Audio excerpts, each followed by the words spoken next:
Okay. दोस्तों नमस्कार।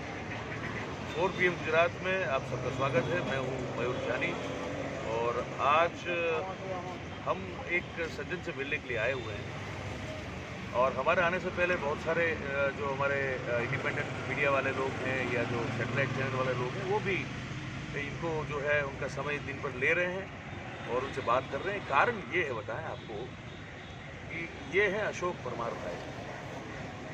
अब ये चाहे अनचाहे उनकी मर्जी थी कि नहीं ये तो हम पूछेंगे अभी इनको, लेकिन वो 2002 के जो दंगे हुए उन दंगों में ये हिंदुत्व के पोस्टर बॉय बन गए थे। इनकी एक छवि थी, एक हाथ में लोहे का सलिया और एक हाथ में वो मेरे ख्याल से कुछ वो और था और वो केसरी खेस भी उन्होंने पहना हुआ है और दोनों हाथ ऊंचे करके वो चिल्ला रहे हैं ऐसा कुछ गुस्से से।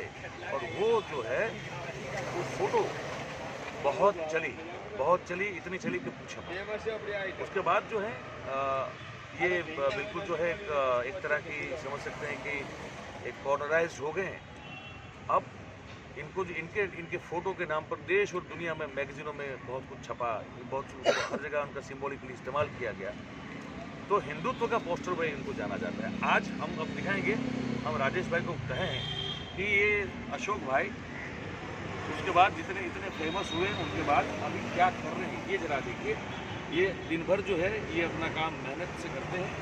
इनका जो है वो ऊँची काम है, वो जूते साफ करते हैं, पॉलिश भी करते हैं, जूते बनाते भी हैं, उनको ठीक भी करते हैं। और क्योंकि अब वो हिंदुत्व के पोस्टर बॉय के तौर पर उनको प्रस्तुत कर दिया गया था, हम ये समझने की कोशिश कर रहे हैं आज उनसे बात करने कि आखिरकार इनकी मनोस्थिति क्या है अभी, क्या वो हिंदुत्व के बारे में सोचते हैं, क्या वो उस समय की जो सरकार नई नरेंद्र भाई की बनी थी, जो दंगों के बाद फिर जो ये साबरमती के जंगे के चलने के बाद जो दंगे हुए उसके बाद अब तक की जो गुजरात की यात्रा उन्होंने एज ए सिटीजन देखी है, वो उनसे जानने की पूरी कोशिश करते हैं। अब काम कर रहे हैं लेकिन उनको हम डिस्टर्ब कर रहे हैं, शाम का समय है तो हम ये लाइट जो है वो भी हमने जलाई हुई है। हम कोशिश कर रहे हैं कि अच्छा आपको विजुअल ठीक से देखने को मिले। तो अशोक भाई मैं आपका 4 PM में बहुत बहुत स्वागत करता हूँ और आपसे कुछ वार्तालाप करते हैं। ज़्यादा समय लेंगे, 5-10 मिनट का आपका समय लेंगे। मुझे पता है सब लोग आपसे आ रहे हैं, बात भी कर रहे हैं। तो एक तो सबसे पहले 4 PM गुजरात में आपका बहुत बहुत स्वागत है। तो हिंदी बोलूँ गुजराती? हिंदी। हमारे जैसे सच्चे पत्रकार हमारे जैसे गरीब के पास आते हैं, इसके लिए आपको और आपकी टीम को धन्यवाद। ऐसा नहीं भाई, हम तो अशोक भाई आपने कहा अच्छी बात है, हम सच दिखाने की कोशिश करते हैं हमेशा। और आप तो मुझे पहले से हम लोग मिले हुए आप जानते हैं, तो रेगुलर से एक बार मिले थे।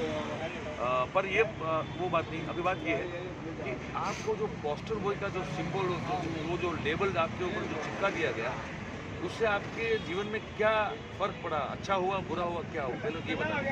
अरे मेरे भाई 2002 में गुजरात में क्या हुआ है ना, वो तो पूरी दुनिया जानती है। ठीक है, सबके साथ बुरा होता वो टाइम पर, हिंदू के साथ में, मुसलमान के साथ में, सबका नुकसान हुआ था।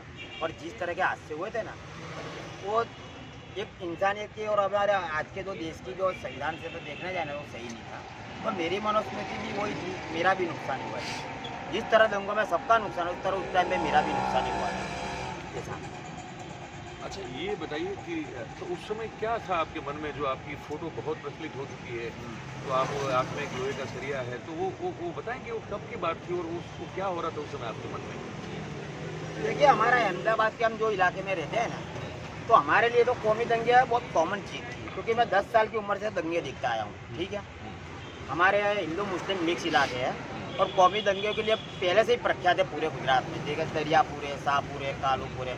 और आप जो अभी इलाके में बैठे ना, वो शाहपुर रोड बोला जाता है, क्या जहाँ हिंदू मुस्लिम की मिक्स बस्ती है। आप सामने देख रहे हैं कि सब मुस्लिम बस्ती है, और मैं जो ये बैठा हूँ ना, ये पूरा हिंदू इलाका है। इस बाजू सब ईसा है। और कई जगह ऐसी है यहाँ भी कि हिंदू मुस्लिम की दुकान साथ साथ में हो, या हिंदू मुस्लिम साथ साथ में धंधा करता हो, या हिंदू मुस्लिम के साथ साथ में मकान हो। इस तरह की हमारे इलाके की पोजीशन है, ऐसा है। लेकिन उस समय अशोक भाई वो क्या कोई जरूर सवार हो गया था, क्या हो गया था जो आपकी वो फोटो इतनी बड़ी चल गई? तो क्या वो कितना बताएंगे कि कैसे आपकी फोटो ली गई होगी? आपको शायद पता भी नहीं होगा, लेकिन वो तो वो तो खींची गई, उस दिन का माहौल क्या था और आपके मन में उस समय क्या चल रहा था? अब उस दिन जो माहौल था ना, गोधरा में जो हादसा हुआ, ठीक है, वो बहुत बुरा हुआ था।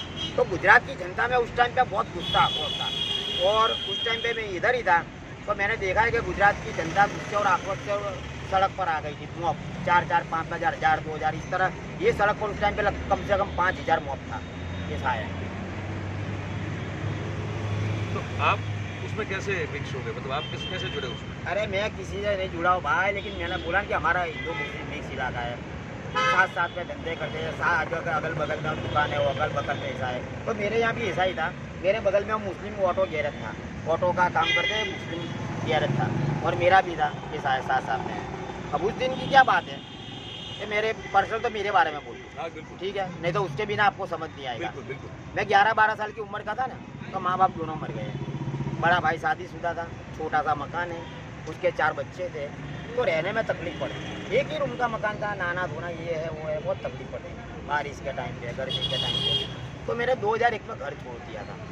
उस टाइम क्या कि हमारे यहाँ सब अच्छा था रहने, रात को सो सकते थे, अगल बगल में स्कूल है, फैक्ट्रिया है, वहाँ नाना धोना करता था, होटलों में खाता था। तो उस टाइम पे मैं इधर ही था। 2001 में मैंने घर छोड़ दिया हूँ, ये बोलता हूँ मैं, 6 महीने पहले। फिर वो हादसे हुए, हादसे की वजह मुस्लिम पट्टी है सामने, तो हिंदू मॉब पूरा ये सड़क पे आ गया था। जहाँ हिंदू मुसलमान की बस्ती ना हो ना, वहाँ से पूरे हिंदू मॉब ही हमारी सड़क पे आ गया था, ऐसा है। तो मैं जो ऑटो गैस बंद का ऐलान दिया था VHP ने उस टाइम, गुजरात बंद का दूसरे दिन बंद का ऐलान था, ठीक है। तो मैं बाजू में जो ऑटो गैरेज था ना, उसके ऊपर बैठा था, 10 बजे का टाइम होगा, मैं अकेला ही था उस टाइम पे। और हिंदू मॉब जो सड़क पर आया था ना, वो मुसलमानों की दुकान है, नाम से पहचान कर तोड़ फोड़ कर जैसा कुछ आग लगा दिया। फिर सामने जो मुस्लिम बच्चे ना, जो मॉब उनके ऊपर सामने वो कर रहा था, पत्थरबाजी कर रहा था, वो कर रहा था, ऐसा सब चल रहा था हमारे रोड पे। तो जो बाहर के लोग यहाँ आए थे ना, हमारे लोकल यहाँ के कोई नहीं थे, बाहर की जो मॉब आया था ना, उसमें से कुछ लोगों को ऐसा लगा कि ये भाई है ना गैरेज पे बैठा है, ये मुस्लिम है। क्यों? क्योंकि मेरी दाढ़ी भी उस टाइम पे बहुत बड़ी बड़ी थी, मैं पहला दाढ़ी का शौक था, तो मैं दाढ़ी रखता था बड़ी बड़ी जवानी में। तो उनको वो सब गलत फहमी हो गई हिंदू मॉब को। तो 5-10 लड़के आके मुझे पकड़ लिया, ये लड़का गैरेज वाला मुस्लिम है, जैसा है। तो उन्होंने मुझे पकड़ा। फिर मैंने बोला कि भाई मैं मुसलमान नहीं हूँ, मुसलमान का गैरेज जरूर है, लेकिन वो मुसलमान दूसरे इलाके में रहते हैं और बन के ऐलान की वजह से आज आए नहीं है। अब हमारा ये सब चल रहा था, उसी टाइम पे हमारे जो यहाँ चाली में अगल बगल में चाली है, वहाँ से पहचान वाले लोग भी सड़क पर आ गए थे सब देखने के लिए। तो उन्होंने भी बोला कि हाँ भाई ये मुसलमान नहीं है, तो हिंदू है, यहाँ मूर्ति काम करता है। बोला इसका घर भी छूट गया, नहीं आई रात को। फिर उन्होंने मुझे छूट दिया। फिर यहाँ सड़क पर सब दुकानों को सामने जो दुकानें अपने दिख रही है, वो हिंदू मुस्लिम मिक्स दुकानें थी, तो उनको आग लगा, जो सब आग हो गया। फिर पुलिस आई, भागम भागी चालू हुई, ऐसा सब यहाँ चला। फिर मुझे ऐसा लगा कि अब यहाँ रहना तो ठीक नहीं, आज का दिन बराबर है, ये सब माहौल खराब है, पुलिस आ गई है। तो मैंने बोला चलो अपने अभी दोपहर को कहीं खाने जाना पड़ेगा, चाय नाश्ता करने जाने पड़ेगा।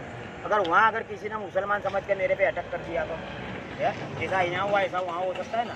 कि उस टाइम का माहौल ऐसा था कि अनजान लोगों को, अकेले लोगों को लोग पकड़ के पूछ रहे थे तो हिंदू है या मुस्लिम है। तो मैंने क्या सोचा, हमारे यहाँ देखो अभी हाल में भी आप कपड़े पड़े हैं, बहुत कपड़े पड़ते हैं। ये दिल्ली दरवाजा बाजार है कपड़ों का, पुराने कपड़ों का। तो यहाँ बाजार में कपड़े तो ऐसे ही वैसे बहुत पड़े रहते हैं। तो मेरे यहाँ भी ढगला पड़ा हुआ था, ठीक है।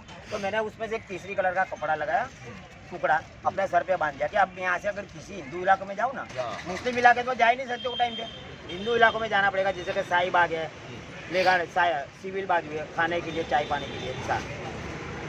तो मैंने ऐसा कपड़ा अपने सर पे अपनी पहचान के लिए लगा दिया कि चलो आप कहीं जाएगा ना तो कोई मुसलमान समझ के अटैक नहीं कर देगा, कोई पकड़ेगा नहीं कि हाँ भैया हिंदू है ऐसा। फिर मैं कपड़ा बांध के यहीं बैठा। फिर यहाँ का माहौल आधे घंटे में बहुत खतरनाक हो गया। पुलिस आई, पब्लिक सब भागी। तो मैंने बोला मेरा यहाँ भी रहना भी ठीक नहीं है, अब तो घर ही जाना पड़ेगा, आज का माहौल इतना खतरनाक हो जाए। ठीक है। फिर मैं यही सड़क से चलते चलते हमारे घर की ओर गया, जहाँ यहाँ से कम 10 मिनट का रास्ता है।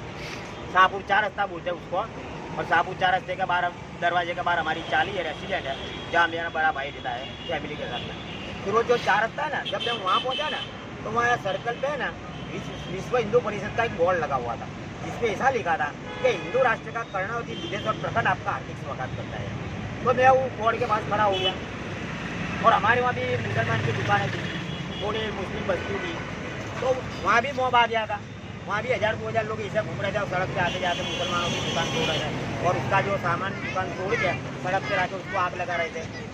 जय ये खड़ा खड़ा उधर सब देख रहा था। तो जो सड़क पर से मोब आता जाता था ना, तो मेरे सर पे पट्टी लगी हुई थी। तो उनको ऐसा लगा कि ये आदमी यहाँ का बीजेपी का या बजरंग दल का कुछ लीडर लगता है, कार्यकर्ता लगता है। तो सड़क पर जो मोब आता जाता था ना, वो मुझे जय श्री राम ऐसा नारे लगाते लगाते जाते थे। तो मैं भी खड़ा खड़ा सामने जय श्री राम ऐसा जवाब दे रहा था। तो ये हमारा चल रहा था। तो कुछ लड़के मेरे पास आए, उन्होंने मुझे एक रोल दिया, लोखंड का इतना टुकड़ा था। बोले चलो हमारे साथ। मैंने भाई मेरे पूजा नहीं आना है, तुम लोग जाओ, ठीक है, ऐसा मैंने उनको जवाब दिया। अब इसी टाइम पे वो सड़क पर 4 रस्ते एक पत्रकार आके खड़ा हो गया, ठीक है। वो पत्रकार को भी ऐसा गलत फहमी हो गई कि ये आदमी बीजेपी का लगता है या बजरंग दल का लगता है। तो वो मेरे पास आया और गोधरा कांड के बारे में मेरे से पूछताछ की कि भाई ये जो गोधरा में हादसा हुआ तो उसके बारे में आपका क्या बोलना है। अब उस टाइम का माहौल ऐसा था ना, तो मैंने जो उसको जवाब दिया ना, वो गुस्से बहुत आक्रोश में दिए थे। क्योंकि ऐसे टाइम पे क्या हमारे जैसे गरीबों को बहुत नुकसान होता है, धंधे में रोजगार में नुकसान होता है, पैसा होवे ना होवे। और मेरी हालत तो कि मैं होटलों में खाता, रोज कमा के रोज खाने वाला हूँ, ठीक है। तो वो सब चीज़ों की वजह से मेरे में गुस्सा और आक्रोश बहुत था। तो उसने ऐसा बोला, मैंने उसको जवाब दिया गोधरा के अच्छा नहीं हुआ इस तरह का है। और अब ये घटना की वजह से आप तुम देखो कि अहमदाबाद का पूरा हिंदू मॉब सड़क पर आ गया है, ठीक है, और बेगुनाहों का नुकसान हो रहा है, इसको कोई लेना देना नहीं है। ऐसा ये सब बातचीत हुई हमारी। तो फोटो लिया आपकी? मेरी बात सुनो। फिर उसने बोला कि आपका जो गुस्सा आक्रोश है ना, वो सही है। और अभी अहमदाबाद की जनता, गुजरात की जनता भी ऐसा गुस्सा देखा, चारों बाजू हिंदू मॉब सड़क पर आ गया। तो आप एक काम कीजिए, आपका गुस्सा आक्रोश है ना, वो सही है, मैं आपकी तस्वीर लेना चाहता हूँ, आप तस्वीर दो मुझे। तो इसमें मुझे कोई एतराज़ नहीं था, ठीक है, क्योंकि मैं सारी दुनिया को दिखाऊंगा कि ये गोधरा कांड की गुजरात की जनता में भी कितना गुस्सा है। तो मैंने उसी बोर्ड के पास खड़े खड़े 2 हाथ धत्तर करके गुस्सा और आक्रोश दिखाया। ऐसा कोई नारेबाजी भी नहीं की, सिर्फ खाली गुस्सा आक्रोश दिखाया। फिर वो भाई तस्वीर लेके चले गए और हमारा वहाँ फिर मैं चाय पानी करने के लिए अपने घर चला गया बस। और उसके बाद में जब मैंने रात को देखा ना, तो मेरी फोटो आज तक पे टाइटल में आने लगी, हिंदू आतंकवादी, बदले की भावना वाला, बजरंग दल वाला। मैं तो छन्न हो गया। अब मेरी बात सुनो, फिर जब मैंने तस्वीर ली थी ना, तब मुझे अंदाजा नहीं था कि गुजरात में बड़े बड़े हादसे हो जाएंगे और मुसलमानों पे अत्याचार हुआ। ये हमारे इलाके में नहीं, दूसरे इलाकों में हुआ। नरोड़ा पाटिया, गुलबर्ग सोसाइटी, सरदारपुरा, ओड़गाम, वडोदरा, ये सब कई बड़े बड़े हादसे हो गए थे। तो सब हादसे के साथ में मेरी तस्वीर को जोड़ दी, जो मुझे ही अच्छा नहीं लगा था। क्योंकि मैं तो खुद अत्याचार के खिलाफ आक्रोश दिखाया है और मुझे ही अत्याचारी बना देने का ये कैसा जर्नलिज्म। और एक बात आपको बोलूँ, मीडिया वाले ने बहुत चालाकी से काम किया था वो टाइम पर। हाँ, उन्होंने मेरी तस्वीर दिखाते थे, लेकिन तस्वीर के बारे में यही लिखा कि ये तस्वीर कहाँ की है, ये नहीं बताया ना। तो उन्होंने ये भी लिखा कि तस्वीर वाले ने क्या किया है। ये मीडिया वालों ने बहुत बड़ी चालाकी की जो टाइम पे है, ठीक है। क्योंकि गुजरात में तो भाई कई जगह दंगे हुए थे, कम से कम 2000 जगह छोटा बड़ा दंगा हुआ था, मामूली हो बड़ा बड़ा दंगा, ऐसा सब मिला के काफ़ी दंगे हुए थे। तो सब दिखाने के लिए मेरी तस्वीर को टाइटल में दिखा दी। और उसमें क्या कि वो टाइम पे गुजरात में बीजेपी की सरकार थी। अब बीजेपी की सरकार की क्या पहचान है? हिंदूवादी, हिंदुत्ववादी, ऐसा। तो मुझे वो हिंदुत्ववादी का चेहरा बना दिया, हिंदू आक्रोश का चेहरा बना दिया, हिंदुत्व का चेहरा बना दिया था, ऐसा। और मुझे लगता है शायद ये खुलासा आज तक आपने किया है कि कैसे हुआ ये, शायद मैंने कभी सुना नहीं। ये जो आपने बताया अभी, ये बात तो मैं पहली बार सुन रहा हूँ कि आपके साथ ऐसा हुआ और अचानक हादसे में अकस्मात से आप जो है हिंदुत्व का चेहरा बन गई। शायद पहली बार। देखिए मेरी बात सुनो, अब इसमें क्या है कि गोधरा में मरने वाला मेरा कोई रिश्तेदार नहीं था, ठीक है, या मेरी समाज वाला भी नहीं था। लेकिन जिस तरह से उनकी मौत हुई थी ना, तो इंसानियत की भावना से मेरा वो समानता मानवता ही दिखाई कि भाई ये अच्छा नहीं हुआ। गोधरा वालों ने जो किया ना, वो अच्छा नहीं किया। क्योंकि जो मैंने समाचार में पढ़ा था कि वो हादसे में छोटे छोटे बच्चे भी जो बोगी के अंदर, महिलाएं भी थी, और उनकी दर्दनाक मौत हुई। तो एक इंसान की जो भावना होती है ना, वो मैंने वो दिखाई थी खाली। लेकिन मीडिया की गलत फहमी और गुजरात में जो मुस्लिमों में बात पे अत्याचार हुआ ना, तो मेरी समझ के बाहर थे। कभी ऐसा सोचा नहीं था कि इस तरह का होगा, बदले की भावना से होगा, ठीक है। ये खुलासा आपने पहली बार किया है? कैसे पहले पुलिस बात को बता चुकी थी? ये सब मैं ना आज से 10 साल पहले 2012 में बता चुका हूँ, क्योंकि कोर्ट में तो मुझे बोलने का मौका ही नहीं मिला मीडिया के सामने। और गुजरात का मीडिया कभी मेरे पास आया ही नहीं था। गुजरात का मीडिया भी वो टाइम पे चुप बैठा था। 12 साल जब मेरी तस्वीरें देश विदेश में फर्स्ट डॉक्यूमेंट्री में, बुकों में पहले पाने पे छपती थी, लेकिन गुजरात के मीडिया को कभी ये नहीं हुआ कि भाई तस्वीर के बारे में तो अपने को जाने यहाँ आई है कि आखिर ये तस्वीर वाला है कौन। फिर धीरे धीरे क्या हो गया, कोर्ट ट्रायल है चली, नरोड़ा पाटिया का चुकादा है, मेघानी नगर का चुकादा है, सब बड़े बड़े चुकादे आ गए। लेकिन वो तस्वीरें में जब चुकादे आए ना, जजमेंट आए ना, तो कभी मेरा जिक्र नहीं हुआ कि तस्वीर वाले को इतनी सजा हुई। ऐसा जिक्र किया कभी? जिन्होंने गुनाह किया था कोर्ट ने उनको ही सजा की थी। हमारे इलाके में कोई गुनाह हुआ ही नहीं था। आप पर तो कोई केस था भी नहीं? नहीं, मेरे पर थोड़ा बहुत केस हुआ था। केस आया किस तरह का? कि हमारे इलाके में है ना, उस टाइम पे भी घर चला गया, काफ़ी 2 महीना मुझे घर रहना पड़ा था। तो हमारे इलाके में जो मुसलमानों की दुकानें सड़क पर थी और एक छोटी बच्ची थी, तो उनका उस टाइम पे नुकसान हुआ था। लेकिन वहाँ कोई मरा नहीं था। रात को पुलिस आई थी, रिलीफ कैंप में उनको ले गई थी। लेकिन बाद में दंगा काफ़ी 2-3 दिन चला ना, तो उनके मकानों दुकानों में लूटपाट हुई। तो हमारे इलाके के जो 22 लड़के थे मेरे जैसा जवान उस टाइम पे, उन सबका उन्होंने नाम लिखा दिया था। तो वो केस में मेरा 20 नंबर का नाम है, पहले भी नहीं है। हाँ, क्योंकि किसी मुसलमान ने मुझे कुछ करते हुए देखा ही नहीं था। तो पहला नंबर ही। बाद में हो गया मेरी फोटो की वजह से, जो मीडिया में छपती थी, काफ़ी 10 साल यहाँ हिंदुत्व का मुद्दा चला था ना, तो मेरा फोटो फर्स्ट टाइम सब पे पहले पाने पे दिखा, तो उसकी वजह से उन्होंने मेरा नाम लिखाया था। ऐसा बाकी ऐसा भी उन्होंने नहीं बोला कि भाई हमने इसको देखा नहीं, ये सब टोला लेके आया था ना, हमारा नुकसान किया है। ऐसा। और आप कभी ना भाजपा से कार्यकर्ता रहे, ना बीएसपी के रहे, ना बजरंग दल के, किसी के कार्यकर्ता रहे आपके? अरे ना भाई ना, मैं तो रोज कमा कर रोज खाता हूँ। मेरा बाप मुझे कुछ दे के नहीं गया है। और इनके लिए काम करने का तो पढ़े लिखे लोग होते हैं ना, पैसे वाले थे ना, वो इनका काम सके। अगर मैं एक दिन बंद रखूँगा ना धंधा, तो मेरा 200-300 का कर्जा होता है भाई, समझे बात ना। तो मैं कहाँ से बीजेपी का काम करने जाऊँगा, क्या RSS का काम करने जाऊँगा? वो पढ़े लिखों का ना, बड़े बड़े व्यापारियों का खेल है, हमारा खेल नहीं है भाई। ऐसा है।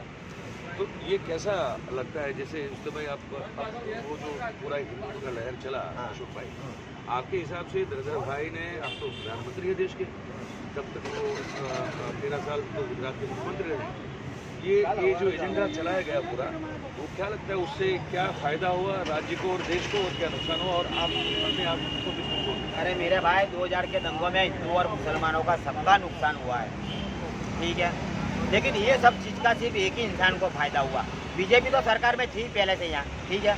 लेकिन नरेंद्र मोदी ने बाद में क्या हुआ कि ये सब चीज़ की वजह से अपने आप को हिंदू नेता के रूप में सब प्रेजेंट किया दुनिया के सामने, हिंदूवादी नेता के रूप में। ऐसा मतलब ये सब चीज़ का फायदा मोदी साहब को हुआ। और काफ़ी गुजरात में 2012 तक हिंदुत्व का ही मुद्दा चला था, क्योंकि कई एनकाउंटर हो गए, अक्षरधाम पे हमला हुआ था, सिविल में ब्लास्ट होते हैं, सब हिसाब चलता था ना, इसकी वजह से हिंदुत्व ही यहाँ मुद्दा चलता था। ऐसा है। और उसका उनको काफ़ी फायदा हुआ था। ऐसा है। तो आपके हिसाब से ये जो इनकी हिंदुत्व वाली और ये जो वैमनस्य वाली जो बात है, ये कहाँ तक गुजरात को नुकसान किया हुआ?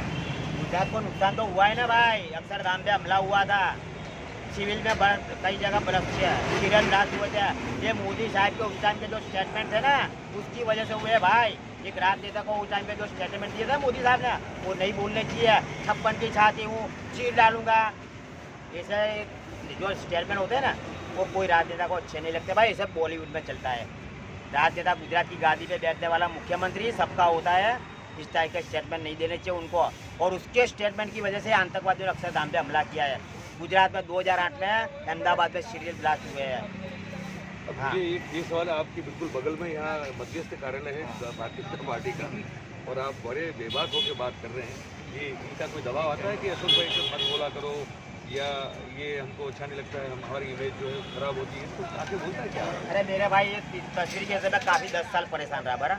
मैंने इनकी मेहरबानी नहीं ली ना, वही कभी मेरे पास आए। कोई मदद कुछ नहीं? कोई मदद नहीं, खोज नहीं मेरे भाई। एक बार बजरंग दल कोई नहीं। और इनके साथ में जो हमारी समाज के लोग भी काम करते हैं ना, वो जो किसी ने मदद नहीं की है। मैं अकेला सब लड़ा हूँ। उस पर एक बार उस टाइम पे गोलीबार भी हुआ, उसमें भी मैं बच गया था। कब की बात है? क्या हुआ? वो 2002 की बात है। क्योंकि जिस तरह से मीडिया ने मुझे दिखाया था, और जिस तरह से गुजरात में मोदी मुसलमानों पे अत्याचार हुए थे ना, तो कुछ लोगों में बचने की भावना तो जागने वाली है। और टाइटल पे मेरी तस्वीर दिखाते थे, तो वो लोग ढूंढते ढूंढते मुझे मारने के लिए आ गए थे सर। हमारे यहाँ के नहीं थे, बाहर के इलाके थे। ऐसा कोई अच्छा, ये आपके जीवन जो आपका जीवन दौरान है, उसमें ये पोस्टर बॉय बनने के बाद भी कोई फर्क नहीं? आप वैसे ही जब यही बैठ के काम करते थे, आज भी यही बैठ के काम? मैं 30 साल से यहाँ काम करता हूँ। इस इलाके के किसी भी को लोगों को पूछ देखो कि मैं कितने साल से यहाँ काम करता हूँ। ऐसा है, कोई फर्क नहीं पड़ा है। और एक सबसे पहले एक बात बोल दूँ, मैं एक इंसान हूँ। वो 2002 में जो मैंने देखा ही ना हिस्सा, एक इंसान होने के नाते उसका लाभ लेना मुझे सही नहीं लगा। ऐसा है, क्योंकि मरने वाले हर लोग बेगुनाह थे, इंसान थे, और उनकी मौत पर अपनी रुकिया सीखना एक इंसान को सही नहीं दिया।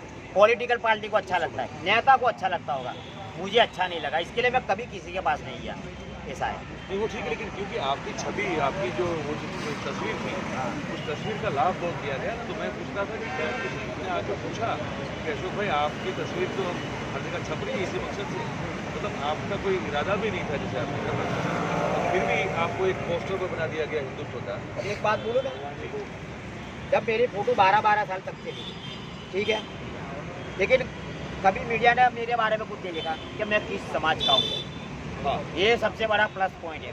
अच्छा, ठीक है, कभी ये बार किसी को जान के मिला कि भाई हिंदू धर्म में तो बहुत जातियाँ है, बहुत समाज है, तो ये तस्वीर वाला किस समाज का होगा, वो कभी किसी को जानकारी नहीं मिली। बस बजरंग दल का टैग लगा दिया और वही चलता था।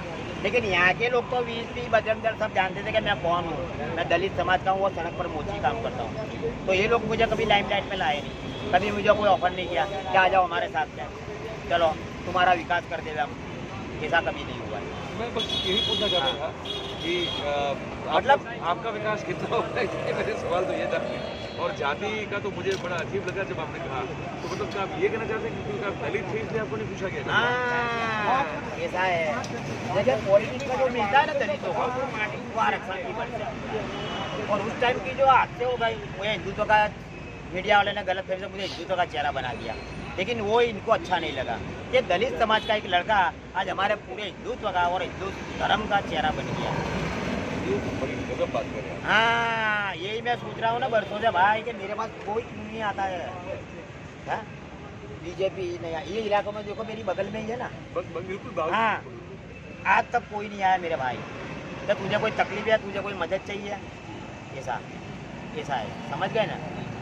मतलब आज के जो धर्म के ठेकेदार है ना, उनकी मानसिकता में कोई फर्क नहीं पड़ा है। जो पहले थी ना मनुस्मृति वाली मानसिकता, वही मानसिकता है बीजेपी की बात कर। हाँ, क्या दलितों को कभी धार्मिक और सामाजिक समानता नहीं देने की, आरक्षण का देने का, पॉलिटिक्स में जाए तो आरक्षण की सिस्टम की जो मिलना है वो देंगे, लेकिन धार्मिक सामाजिक समानता दलितों को कभी नहीं मिलेगी, ये मुझे मालूम पड़ गया। कोई दलित धर्म का लड़का, दलित समाज का लड़का धर्म के लिए मरने तैयार हो जाए, जेल में जाने तैयार हो जाए, तो अभी उसको कभी धार्मिक या सामाजिक समानता नहीं मिलेगी, इसका मुझे एहसास यहाँ हो गया। बस एक आखिरी सवाल पूछूंगा आपसे, जैसे आपने कहा आप तो विकास नहीं पहुंचा, आप वहीं के वहीं और वही मेहनत मजदूरी कर रहे हैं। एक आखिरी सवाल आपसे पूछना चाहता हूँ कि इस दंगों के बाद आप तो ज़मीन से जुड़े हुए यहीं बैठ के काम करते हैं, आप इसी इलाके में 30 साल से हैं, तो क्या ये दंगों के बाद हिंदू मुसलमान के बीच में जो रिलेशन का एक रिश्ता था, जो फैब्रिक था, क्या उसमें कोई बड़ा बदलाव हुआ या आप कैसे देखते हैं? अरे भाई उस टाइम तो 1 साल तक नफरत का माहौल रहा था गुजरात में। 1 साल तक मुस्लिम हिंदू का विश्वास नहीं करते, हिंदू मुस्लिम का विश्वास नहीं करते थे। अब क्या मामला हुआ? उसके बाद में धीरे धीरे सब हो गया, जैसे जैसे वक्त गुजरा ऐसे ऐसे सब सही होने लगा, क्योंकि दोनों को एक दूसरे की जरूरत है। मुसलमानों को हिंदू की जरूरत है, हिंदुओं को भी मुसलमान की, सबको एक दूसरे धंधे साथ जड़े हुए हैं, किसी को किसी बिना चलने वाला नहीं है, तो ये नफरत ज़्यादा नहीं टिकती है। ऐसा है, धर्म बाद में आता है, धंधा पहले आता है भाई। इंसान धर्म धंधा नहीं करेगा तो खाएगा क्या, ऐसा है। मैं सुबह इसलिए पूछा मैंने आपको, क्योंकि अभी भी जो भाषण हो रहे हैं रैलियों में, नरेंद्र भाई खुद बोल रहे हैं, अमित भाई भी बोल रहे हैं, सब नेता लोग बोल रहे हैं, अब फिर से वो हिंदू मुस्लिम की बात आ गई है। अमित भाई कहते हैं कि हमने जितने भी मुस्लिम लोग डाउन थे सबको निपटा दिया, और दंगों में हमने जो है सबको जो ठीक पाठ पढ़ा दिया, और आतंकवाद को लेकर ये कहते हैं कि अगर हमको नहीं चुनाया, आपने जिताया, तो फिर से जो है आपके घर में जाके हमले होंगे। ये लोकल लेवल पे प्रचार भी हो रहा है, तो ये फिर से जब आ रहा है तो मैंने इसलिए पूछा कि अब क्या ये जो बोल रहे हैं ऐसा कोई माहौल है गुजरात में कि फिर से दंगे हो जाए, या फिर से कुछ हो जाए? कह रहे हैं कि हमको अगर वोट नहीं दिया तो फिर से दंगे हो सकते हैं, तो इसको आप कैसे देखते हैं? देखिए, अमित जो देश के अभी गृह मंत्री है अमित शाह, उन्होंने किसको सबक सिखाया तो मैं नहीं जानता हूँ, बराबर है, लेकिन 2000 के दंगों में हिंदू समाज और मुस्लिम समाज को तो सबक मिल गया है कि भाई इस तरह धर्म के नाम पे हम एक दूसरों को मारेंगे ना तो नुकसान हमारा ही है, हमको तो कोई फ़ायदा होने वाला नहीं है। पॉलिटिकल पार्टी को फ़ायदा होता है, यार कुछ NGO वालों को फ़ायदा होता है, जैसे कि तीस्ता शीतल वाले, ये मुसलमानों के नाम पे उसने बहुत कुछ किया, ऐसा ऐसे लोगों को कोई फायदा होता है, आम जनता को कोई फायदा नहीं होता है। और मतलब हिंदू और मुसलमानों में अभी बहुत समझदारी आ चुकी है, और उसकी वजह से यार 20 साल से दंगा नहीं हुआ है। और जो ये तो कह रहे हैं कि हमारी वजह से नहीं हुआ सकता। अब तो वो जाने भाई, मुझे तो यही दिख रहा है। मैं तो रोड पे बैठा हूँ तो मुझे ही दिखा है हमारी एकता, मानवता, भाईचारा सब दंगे बंद हो चुके हैं। अब जब भी कोई मुसलमान दंगा करना चाहता है ना, तो मुसलमान ही उसको पकड़ के अंदर डाल देते हैं, दंगा नहीं होगा इसके लिए। और हिंदू धर्म में हिंदू समाज का कुछ वो होगा ना, वो कुछ करने जाएगा तो हिंदू उसको पकड़ के रख देते बाजू, क्या नहीं करने का कुछ ऐसा है। बाकी वो पॉलिटिकल पार्टी तो किस अंदाज से वो तो वो लोग ही जाना है। थोड़ा आपके बारे में निजी पूछ थोड़ा, परिवार आपका अभी कुछ है, कैसे चल रहा है, कहाँ रहते हैं कि यही रहते हैं, क्या होता है? देखिए, मैंने पहले बोला ना कि मैं 11-12 साल की उम्र में माँ बाप दोनों मर चुके थे, और बड़ा भाई है शादीशुदा है, उसका फैमिली है। तो जो मेरे पिताजी का मकान है उसको वही यूज करता है, और मैं 2001 से घर छोड़ गया। अगल बगल में इधर उधर रहता हूँ, होटलों में खाता हूँ, इस तरह मेरा काम चलता है। ऐसा है। परिवार नहीं बचा पाया? परिवार कैसे बचाए भाई? परिवार के लिए मकान चाहिए, अच्छी इनकम वाला नौकरी चाहिए, धंधा चाहिए, ऐसा है। अभी देखो मेरे पिताजी भी ये काम करते थे, ठीक है, तो घर चलता था। पढ़ने पे हमको टाइम पे मुश्किल ही पड़ती थी पढ़ाने में, ठीक है। फिर जब मरे तो हमको कुछ दे के नहीं गए। अब शादी के लिए भी कर्जा करना, अब कर्जा शादी के लिए भी कर, तो फिर मकान का प्रॉब्लम, क्योंकि पिताजी का जो मकान है वो बड़ा भाई यूज़ करता है, वो भी मजदूर है, वो उसकी भी कोई अच्छी इनकम नहीं है, ऐसा है। तो अब शादी हुई तब से वो यूज़ करता है। अब इतने छोटे धंधे में, कम इनकम वाले धंधे में ये सब करना नामुमकिन है, ऐसा है। अशोक, एक और कुछ अगर आप जवाब देना चाहे तो देना, और ना चाहे तो बंद कर। कितना आपका रोज का कमा लेते हैं? अभी तो भाई महंगाई की वजह से तो बहुत कम है भाई, जबकि अहमदाबाद जैसे मेट्रो सिटी में इतनी इनकम तो मेरे अकेले को ही काफ़ी है, कभी तो वो भी कम पड़ जाती है शायद। मैं 300-250-300 के बीच में मेरा धंधा है, क्योंकि ईमानदारी से धंधा करता हूँ, दूसरे की ये चीज़ा नहीं है। ये जो इलाका है ना, गरीब मजदूरों का इलाका ज़्यादातर, कोई लखपति करोड़पति बहुत नहीं है, तो अच्छा काम करता हूँ, सस्ता काम करता हूँ, ऐसा है।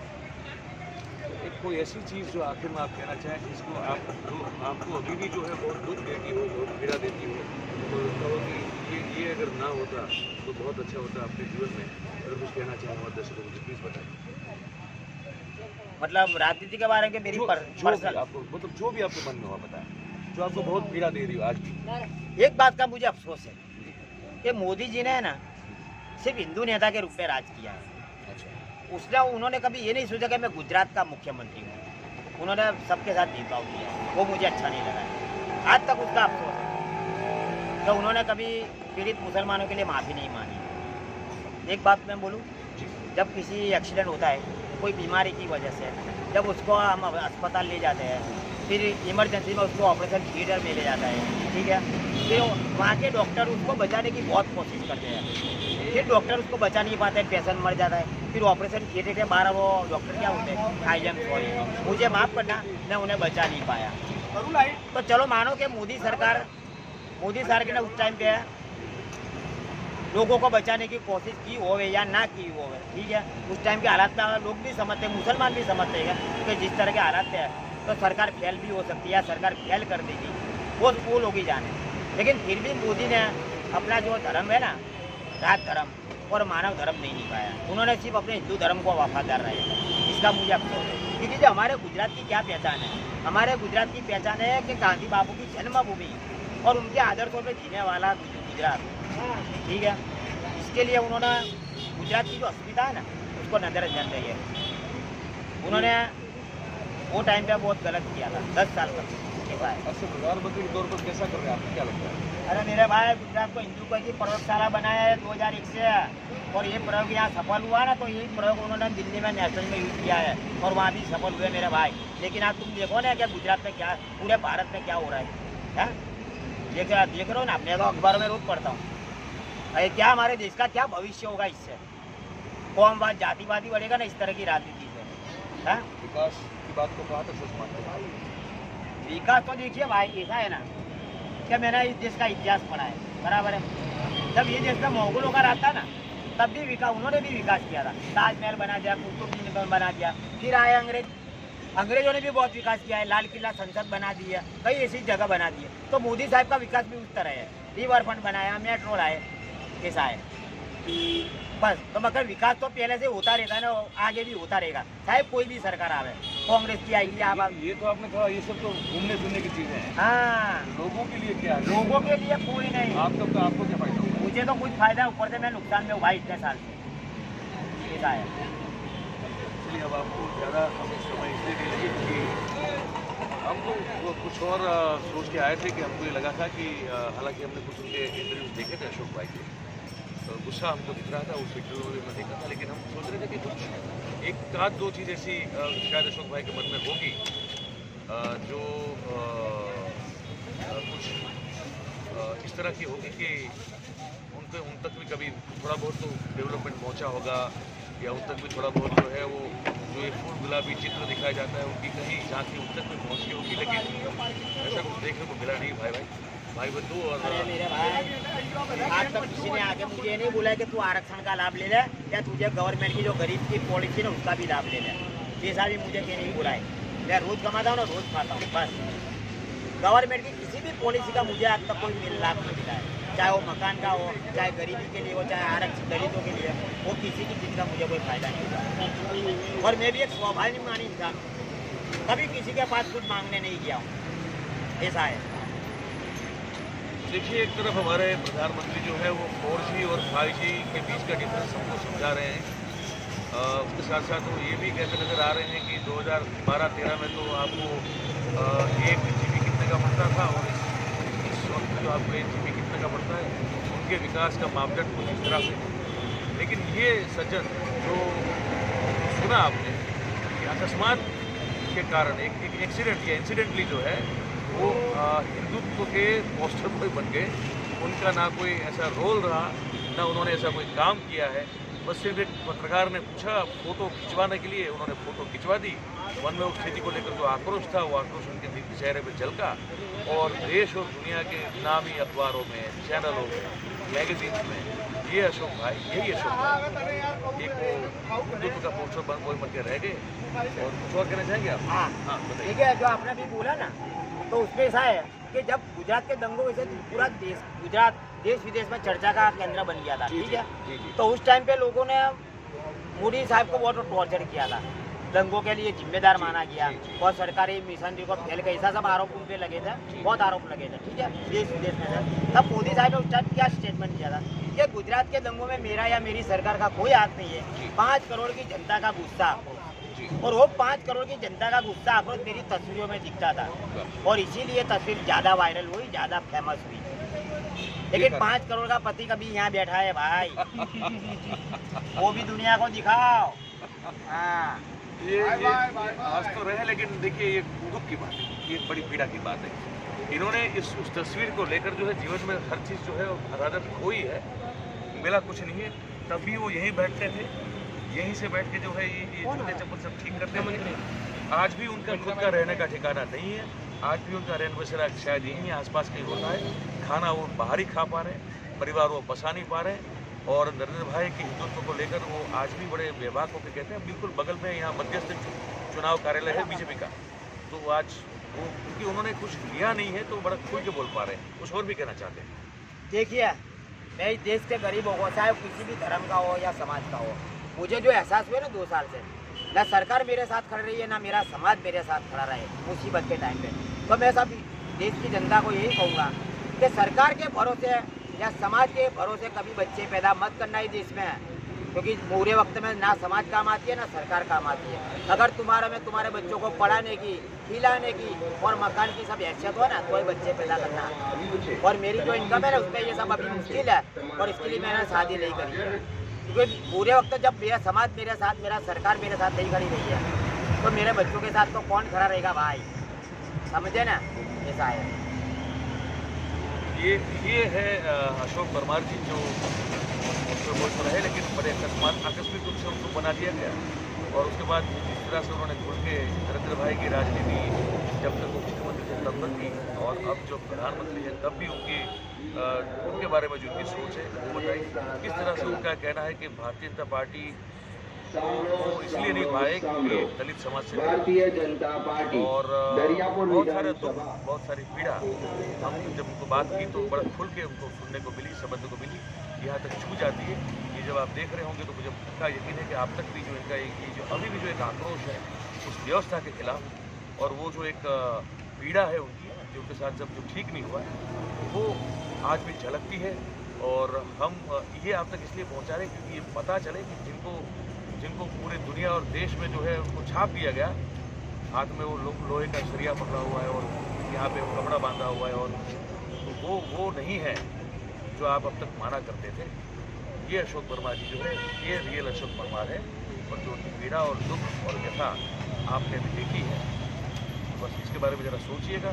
दिमाग के जो दरवाजे हैं, खिड़कियाँ हैं, उसको ज़रा खोल लीजिए, और जो वो जो कह रहे हैं वो बिल्कुल सुनिए कि ये जो धर्मांता है इसको लेकर जो है जो जहर फैलाया जा रहा है इससे बचने की कोशिश कीजिए। भाई आप जैसे वो कह रहे थे, मैं भी बहुत सहमत हूँ। अपना भला पहले देखिए, परिवार का भला कीजिए, कहाँ विकास अपना खुद का हो रहा है वो देखिए। धर्मांता के नाम पर जो है वो खिड़की और दरवाजे दिमाग से बंद करके मेहरबानी करके ऐसा कुछ काम न कीजिए जो अशोक भाई से गलती से हो गया और उसका खामियाजा इतने समझ लीजिए 2002 से 20 साल से उसको बदला है।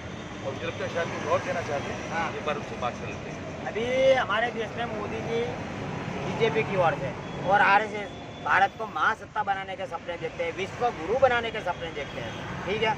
लेकिन भाई आपने जो रास्ता चुना है ना, वो रास्ते भारत कभी विश्व गुरु नहीं बनेगा, भारत कभी महासत्ता नहीं बनेगा। अगर भारत को महासत्ता बनाना है, विश्व गुरु बनाता ना, तो संविधान के रास्ते चलो, संविधान के सिद्धांत से शासन करोगे ना, तब भारत विश्व गुरु बनेगा। महात्मा का मंदिर बनाने से, सरदार का स्टैच्यू बनाने से भारत विश्व गुरु नहीं बनेगा भाई। सरदार की समानता अपनाओ, महात्मा की मानवता अपनाओ, और संविधान बनाने वाले बाबा साहेब आम्बेडकर के सिद्धांतों को अपनाओ, स्वतंत्रता, समता और बंधुता, तब भारत विश्व गुरु बनेगा।